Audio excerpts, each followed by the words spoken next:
नमस्कार शेतकरी मित्रांनो, माझं नाव ऋषिकेश।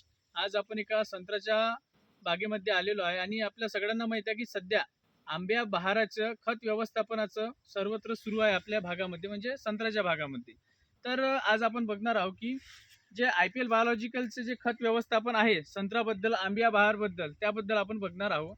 यामध्ये जर आपण IPL बायोलॉजिकलचे खतामध्ये सायरन 100 ग्रॅम, त्यासोबत व्यायामशक्ती 100 ग्रॅम, त्यासोबत ग्रिफिन 100 ग्रॅम व NPK खतामध्ये 10-26-26 किंवा DAP किंवा 8-21-21 किंवा 18-18-10 यापैकी 500 ग्रॅम प्रति झाड याप्रमाणे जर आपण खत व्यवस्थापन केलं तर या आंब्याचा माल फोडण्यासाठी आपल्याला खूप चांगल्या प्रकारचे एक खत व्यवस्थापन होणार आहे। तर यामध्ये आपण जे घेणार आहोत सायरन प्रति झाड 100 ग्रॅम जर घेत आहोत तर सायरनमध्ये काय आहे ते, तर सायरन हे सल्फर आणि फेरसचं एक कॉम्बिनेशनवाला बॅक्टेरिया प्लस खताचं कॉम्बिनेशन आहे। त्यामुळे जे गरमावट तयार करेल सल्फर आणि फेरस, त्यास गरमावटमुळे लवकर फुटण्यास मदत करते व त्यासोबत जे पिवळेपणा आलेला आहे त्यावर सुद्धा सायरन काम करते। त्यासोबत जे व्यायामशक्ती आपण 100 ग्रॅम घेणार आहोत, व्यायामशक्ती आपल्या मुळांच्या पांढऱ्या मुळांवर काम करते, मुळांची संख्या वाढवते आणि त्यामुळे पाण्याचं आणि फॉस्फरसचं अपटेक खूप चांगल्या प्रकारे होते।